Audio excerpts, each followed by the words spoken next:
WeUNIK world where all hair is good hair, especially when it's healthy. Tune in and see how we create community through hair care. Hello, it's Lady T and Yanni G. And we are here again with WeUNIK World. And today we are talking about when protective styles turn violent. When are protective styles no longer protective? Yanni? So, first off, let's start off with what protective styles even are, because we do understand that some people really don't know. So a protective style is typically like what Mom's wearing on her head right now, and truthfully what I have right now as well. I have a braid and curl, originally called braid outs, and then Mommy has knotless braids. So basically a protective style is a style that you leave in with that you create with the intent to leave in for an extended period of time. Now, typically, like the more traditional protective styles are like what Mommy has on her head, is where you can wear it for weeks at a time. My braid out, I might wear for a week or so, but ideally it's a style that you put in one day, you don't have to touch for an extended period of time, and then you redo a little bit later. All right, so now that we know what a protective style is, when do protective styles become unprotective or even violent? Well, if they are installed too tightly, that's not a good thing, because often, like, I don't know, back in the day before we knew all of this information, like when I used to get my hair braided, and sometimes when I used to braid my kids' hair, you would see those little white nodules come out on the scalp. Well, that's the hair follicles being pulled out, and we now know that leads to things such as traction alopecia, thinning spots, bald spots, and a lot of you have probably noticed on YouTube and various social media tools that people who wear back-to-back protective styles improperly, their hairlines creep back and back, and so they go bald a lot of times if it's not done right. So installing too tightly is a huge no-no for a protective style. It's no longer protective.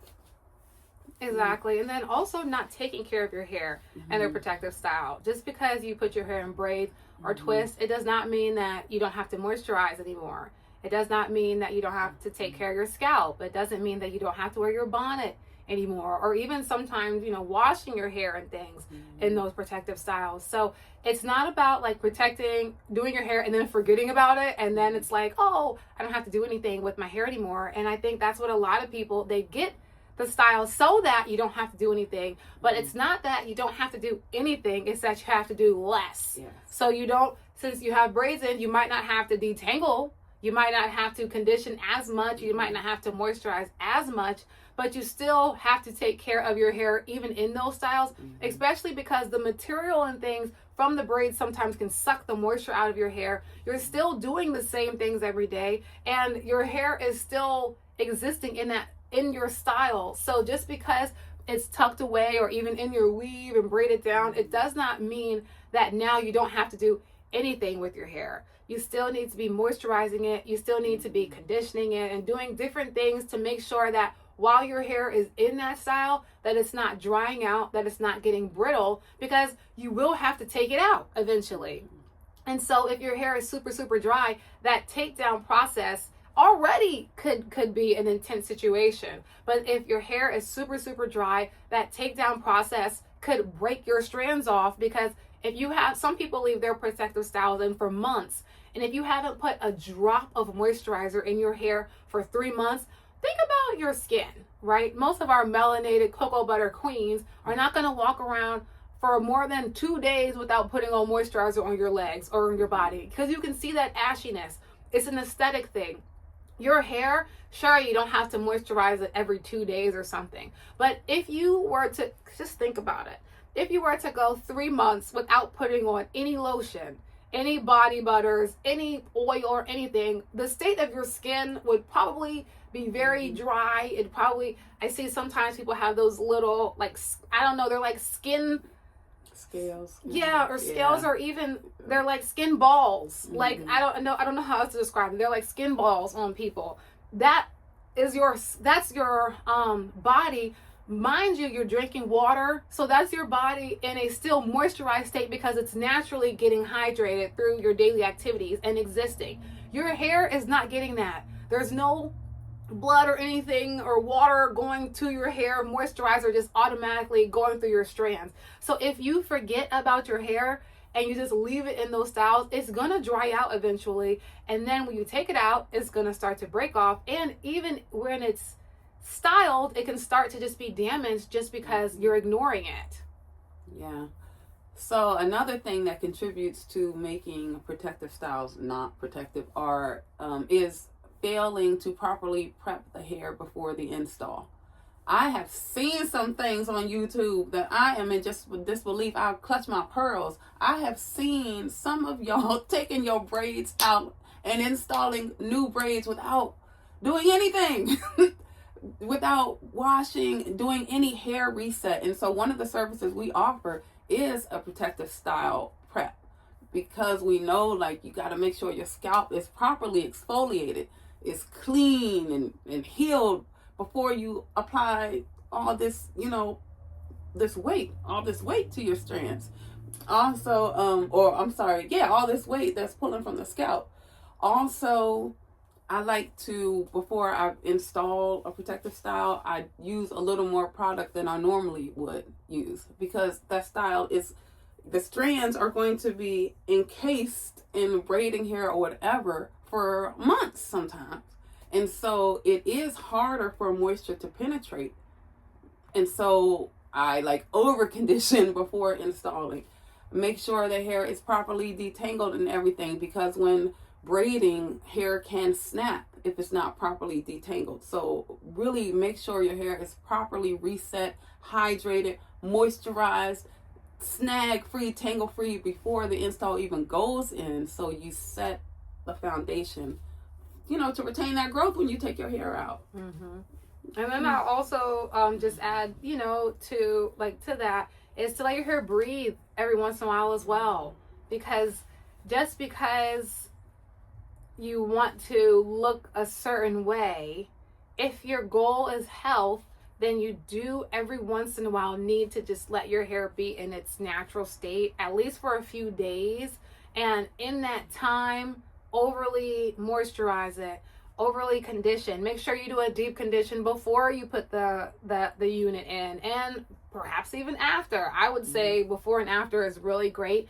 Maybe do some steam treatments. But while your hair is out in whatever, even if you decide to flat iron it, the point is just give your hair time to rest before you put it back into another style.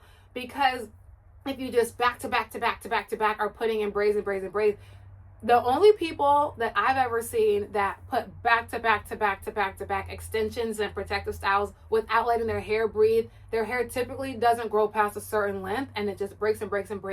Because I was right, that's a lot of weight that you're putting on your hair. That's a lot of constant manipulation. And chances are, if you're doing that, you're probably not moisturizing. There's like other things that come along with that. So and I know sometimes people do that. Not everyone, but sometimes people do that because they're not comfortable with how their hair looks without these types of styles. So it's like an escape of their natural self. So also working on, if that's you, working on your self-love of your hair, because your hair is beautiful. All hair is good hair, especially when it's healthy. But there's a lot of people who will continue to put different kind of hair in so that they don't have to look at or see their own hair because they feel ugly in their hair. And to me, it's so sad, because all of our hair is beautiful. It's just learning how to do it. And then if you never learn how to, you're never going to learn how to. So all of us go through those phases where it's like, this is awkward, especially if you don't know what you're doing. And it's like, oh, I'm learning this. But if you never give yourself the opportunity to learn it, you're never going to learn it. So I would say, if that is you, work on the self-appreciation and the self-acceptance piece so that you don't feel obligated to immediately put another style in your hair, because you're not going to achieve health that way. Now, if health is not your goal, that's a whole other can of worms. And look, I'll just piggyback. Our clients who come to us and get back-to-back styles and their hair is healthy, because we do full on textured hair resets. So when we take down, there's a major a lot of conditioning before.